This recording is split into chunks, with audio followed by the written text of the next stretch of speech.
My name's Bradley Flowers. I know many of you. I'm the founder of Portal Insurance, originally based in Saraland. We're in Mobile now. I have a few podcasts that I do. So now that I have you here, we're going to talk about your insurance.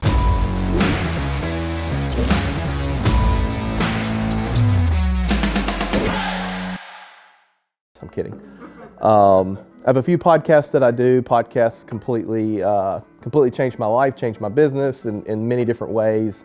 And I think it's so cool that the Chamber has this podcast equipment that any member could use.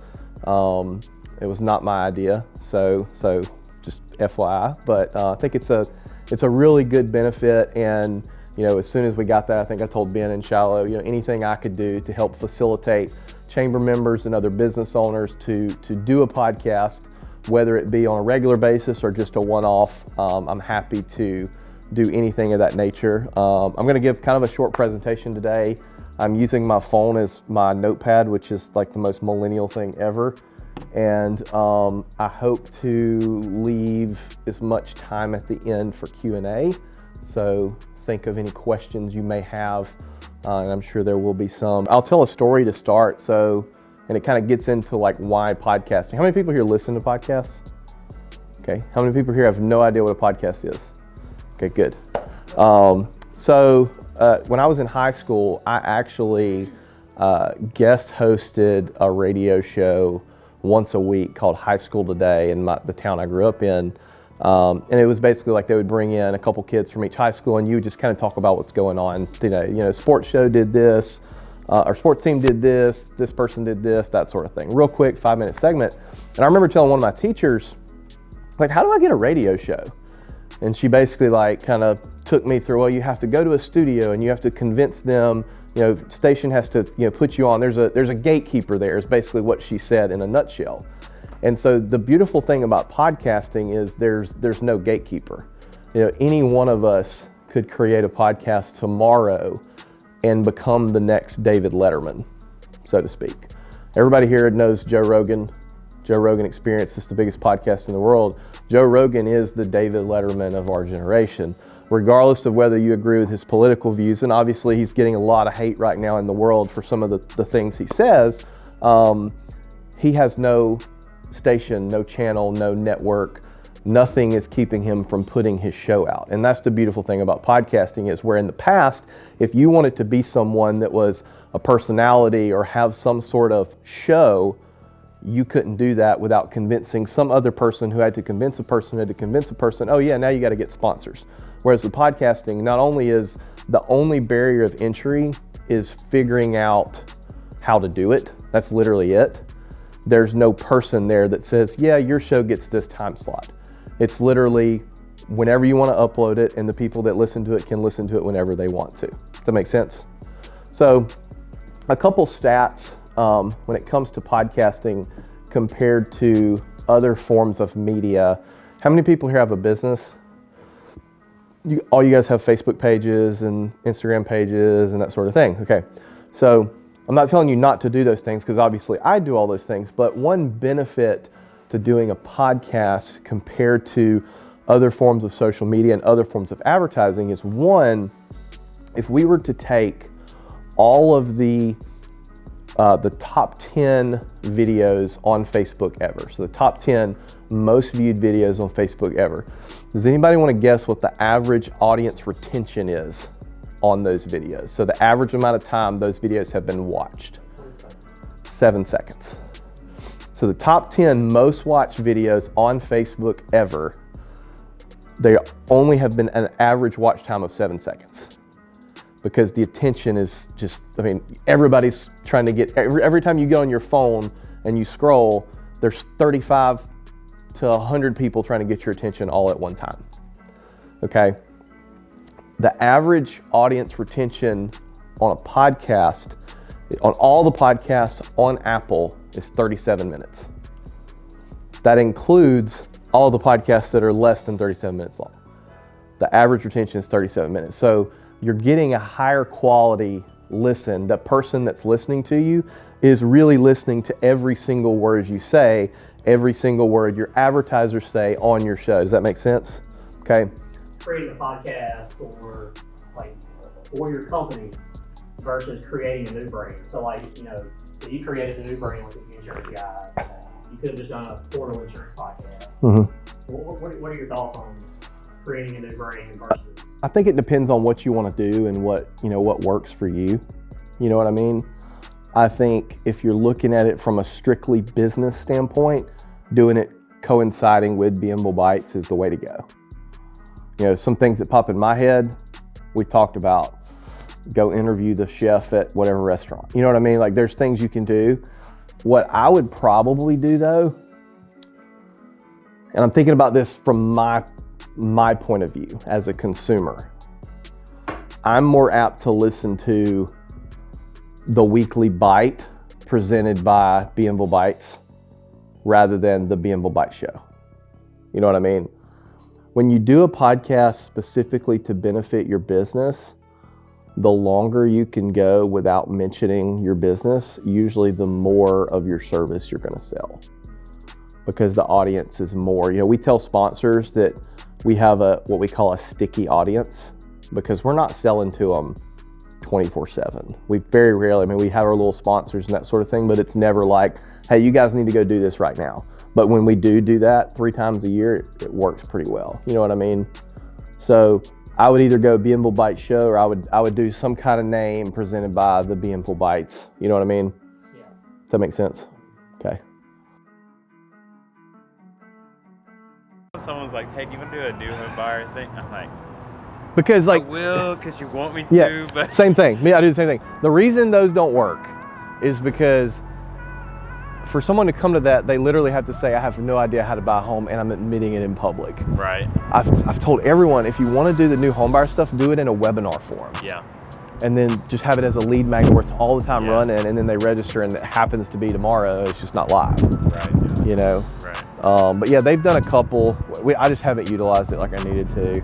Yeah. Our eventual goal, I hope to get to that this year if COVID kind of calms down, is do like lunch and learns downstairs. Were you around did you ever go to any lunch and learns at the Exchange? Remember the Exchange? It's a co-working space down the street, and they used to have these really good lunch and learns once a month. They bring a speaker in, you pay $10 for lunch. As an attendee, every time I went to that, I picked up some business. It was so good for business. And so I want to do that here, not only for business purposes, but for recruiting. I want to get young professionals in this office, and they'd be like, man, I want to work here. Yeah. You know what I mean? Yeah. Me and Ray were talking, what are we getting ourselves into? Man, I have no idea. We were just, me and Bradley were meeting up and we were talking, and he said, man, I wish we had a video right now. I think what we do is just have a conversation, and there's going to be like 8 people. Here's my take on NFTs and crypto. I'm not a big crypto guy at all. There's a couple use cases that I see it playing out, okay? By definition, for anybody watching, if you and I go to the Lavore, I guess I said that right, and we take a picture of the Mona Lisa, that doesn't mean we can hang the Mona Lisa in our house and tell people we own the Mona Lisa. Right. But if we buy the Mona Lisa, how do we prove that that's the Mona Lisa? So that's where the blockchain comes in, is you can prove unequivocally who owns that piece of content. Right. There's a couple use cases for it. One is community. Okay, you buy this NFT, you get access to the community. Everybody's going off about Bored Apes right now. It's like the biggest crypto project in the world. Well, everybody's like, I don't understand. It's like a stupid picture of an ape. Well, what you don't understand is by buying this ape, you get an invite to a party on a yacht, an actual yacht, not a digital yacht. I think Jeff Bezos is going to be there, and all these super rich, wealthy, Justin Bieber. You get its access, right? It's community. Branding and social media panel. Joining us today, first off, we have Bradley Flowers, who is the founder of Portal Insurance, co-host of the Insurance Guys podcast, and has used social media to build his and his business's brand. Welcome. Thanks for joining us. All right, let's start off by talking about the importance of building your brand. What are some considerations for young professionals to think about when it comes to their personal brand and the image they portray? Bradley, you want to start? Sure. Can you guys hear me? I think it really comes down to one simple analogy that brand is just a 2022 version of reputation. When you think about building your reputation in the business world, brand is just the I guess, futuristic version of that. It's kind of the way that I think about it, especially in an online sense. So think about it when it comes to building your reputation. Would you, as a business person in the 90s, early 2000s, need to build a good reputation in order to be successful? Absolutely. So I think when you think about it in that sense, it makes a whole lot more, it makes it a whole lot easier to do it. So when we started our podcast, we knew we wanted to do one that was somewhat centered around insurance, and we had two choices. One was do a podcast for individuals about insurance. We didn't want to get sued by Ambien for putting too many people to sleep, so we chose not to do that. And instead we chose to do one that faced the insurance industry. And it's been interesting because we don't really have any products to offer our audience. It's just, hey, this is what we're doing that's working, or we bring a guest on, this is what they are doing that's working. And it's benefited my business in so many ways, aside from us being able to pull unlimited amounts of content from that. Every insurance agent that listens to our show, of all the people that listen to it, every month there's several that have a client that's moving down to Gulf Shores, Orange Beach, Pensacola, and they're like, well, I know one guy in Alabama, I'm going to reach out to him. So that's one way that it's benefited us tremendously.